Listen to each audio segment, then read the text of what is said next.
Hello, my name is Sylvana. I am a licensed acupuncturist, author, and publisher. And my message is that we are here to heal ourselves, to heal the world. And today I'm working on a series with you called Coping in COVID. And last time I talked about the holidays. And in today's video, I'm going to share with you about supporting your immune system.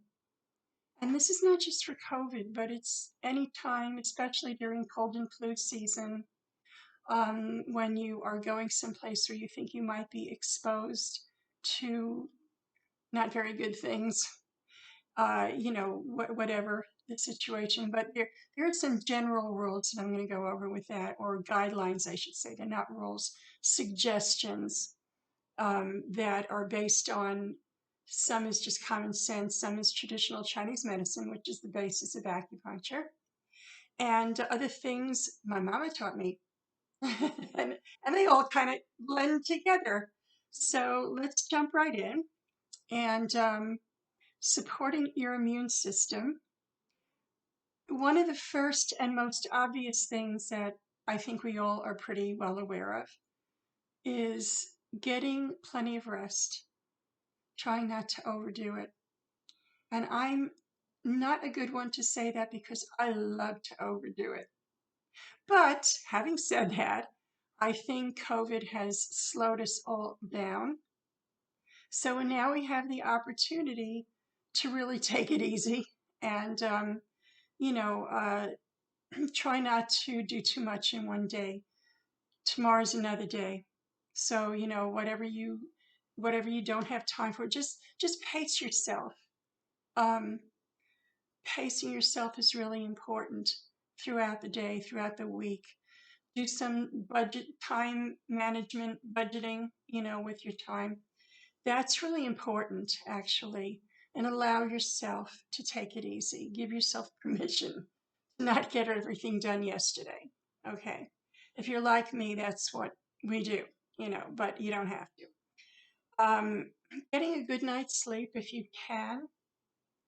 And there are ways of doing that, and that I think, you can pick up on from all of my other videos so far about relaxation, meditation, and all those different things, techniques, using flower essences, and working with somebody, a professional, to help relaxation if that's an issue for you.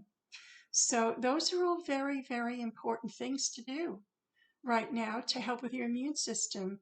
And yes, you can do online Zoom therapy. It's great. You don't have to leave your home. So if you're stressed and you need a psychotherapist or whatever, that's a good thing also. That helps with your immune system. And we're going to talk more about that the next time, which is mental and emotional health. But anyway, that's part of, what we're talking about today. The other thing is to eat well and eat right.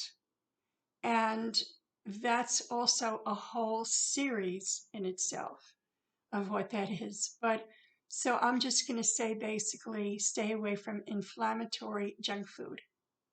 Okay. Like overly processed refined carbs, not the good carbs, which is the unprocessed one, but the overly processed ones. Sugar, I think we all know about that one, but not natural sugar. I'm talking about processed sugar. These are all very inflammatory. And what does inflammation do? Well, it gets in your lungs, and your lungs get inflamed. So if you should happen to get sick, whether it's COVID or the flu or a cold or anything that affects your lungs, it's always good to bring down the inflammation and not irritate it with these inflammatory foods. You can actually go online and look up what is an anti-inflammatory diet. Research it, talk it over with your healthcare practitioner, and see what they have to say to tailor it specifically to your needs. Another thing that is very inflammatory for the lungs, this is according to traditional Chinese medicine, is dairy, especially cold dairy. Like, let's say a glass of milk out of the fridge, cold dairy. Cheese, We love it, not during cold and flu season. So that's something else you may want to consider not having right now, especially if you are in the vulnerable category, the vulnerable population. You really want to look at what you can do with food to support your immune system because that is so very important and primary, really, in taking good care of yourself is eating a lot of fruit, a lot of vegetables, low on the animal products, just go easy on them. Stay away from the standard American diet, basically, and junk food, all that stuff. Just try and eat healthy. And you can discuss that with your practitioner exactly what that is, what healthy is. I'm going to also recommend certain supplements, but that again is up to you and your practitioner. It's also about what medications you're taking. And if you're not sure if what you're taking and the supplements, or let's say herbal remedies or preparations or homeopathic stuff or essential oils, any of these things, if you're concerned that there's a drug herb interaction or drug other thing, these other things interacting with your drugs, the best person to ask if you're not working with anyone, and even if you are, is your local pharmacist. And they have a database, which is very extensive. This is their job, this is what they do. And you can say to your pharmacist, these are the drugs that I'm taking, because, you make them for me. You put it together for me. And these are the supplements that I would like to take. Can you look this up, please, and tell me if there's any kind of interaction? And they really are the best. They're the go-to. I mean, as an acupuncturist, herbalist, and homeopath, I know about all this stuff too. But if I'm in doubt, my pharmacist is my go-to. Okay. I know how to look this stuff up too, but I still would rather go to my pharmacist and ask because they do it every day. I don't. I don't look this stuff up. I'm not working with it every day. That's their job. And I would say also when you're looking to work with somebody on natural remedies and products, look to work with somebody you trust and whose knowledge you trust. So if you have a healthcare practitioner that you're very comfortable with, make sure that they are knowledgeable on natural medicines if before you work with them on these things. And maybe they can even recommend somebody who is, if they're not, you know.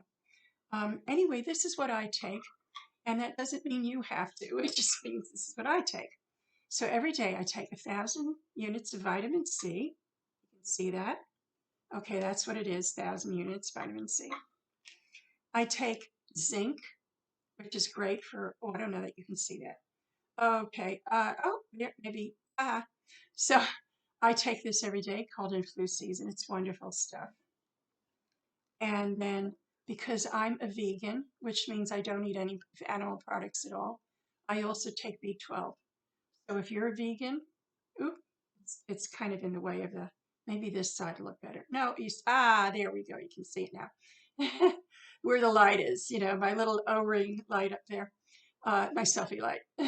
So B12 is very good for vegans. Okay, we should be taking that all the time anyway.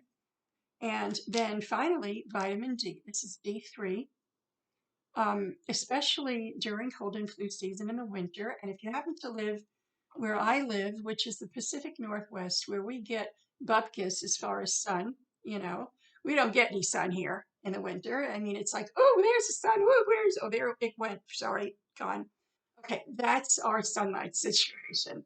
So it's really important to get enough vitamin D. And because it's so hard to get it the natural way, which is through sunlight, and some fortified foods, have vitamin D in it, that it's just, get this stuff and do it this way because it really helps.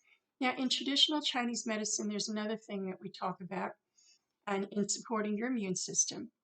And there's a word probably many of you have heard, even if you're not familiar with Chinese medicine and acupuncture. And it's called qi. It's spelled two ways, CHI or QI, and it's pronounced qi. and it's basically the life force in your body. We have different levels of chi inside and out, and the very exterior part is called our wei chi. That's Weiqi or Weichi, wei chi, and it's basically your outer defense of your body. And that's what, an external pathogen like a virus or a flu or a cough and cold, those are external things that come and, attack us, as opposed to internal things that go wrong, not from, an external factor. So one of the ways that we are, and this is something my mother, I'm going to go, this is okay, this was mom's deal. She always used to tell me whenever she was working in an office where she was working, and she would be very afraid of sitting in front of the air conditioner this summer. Why? Because the cold air was going to make you sick. You get sick from the cold air on the back of your neck. And I thought she was nuts. But actually, in traditional Chinese medicine, that is where we get weakened from cold back here or cold here. So you can see what I'm wearing. This little, and I make these. I love to crochet. That relaxes me. So here's what it is. It's a band, like a choker collar, okay?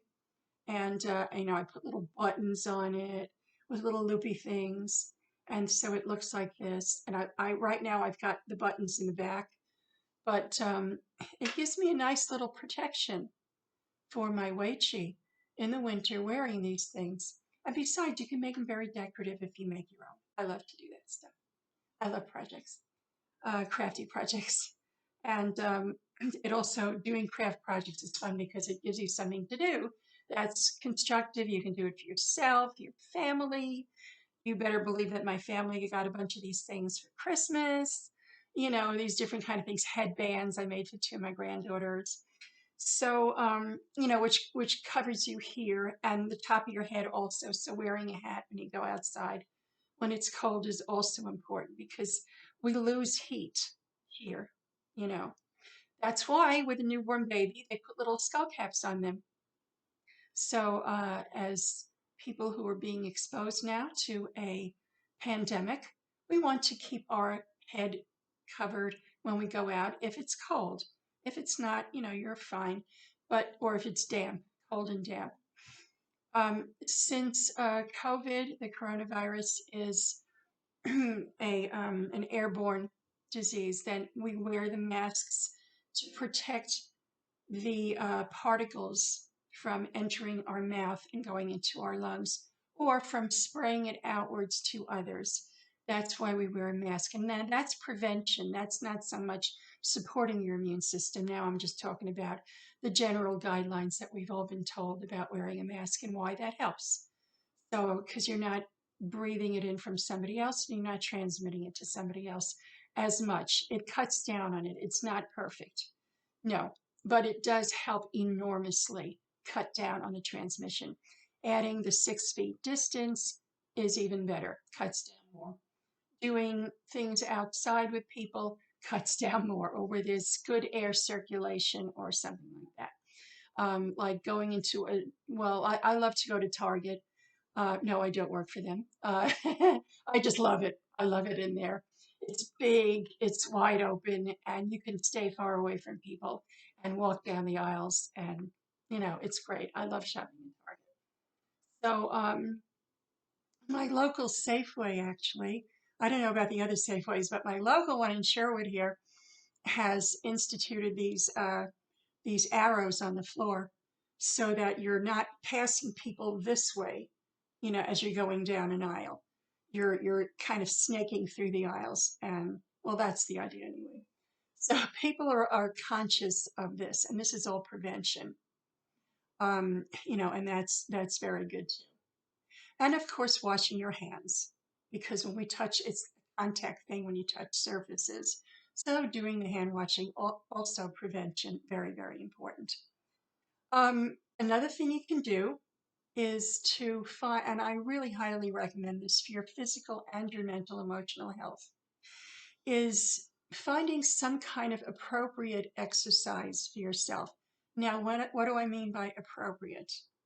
I mean that if you're an old lady like me, and I'm an old lady, I am not one to go to a gym and work out for 2 hours. Now, that doesn't mean other old ladies don't do that. This old lady don't do that, okay? I don't do that. I've never done that.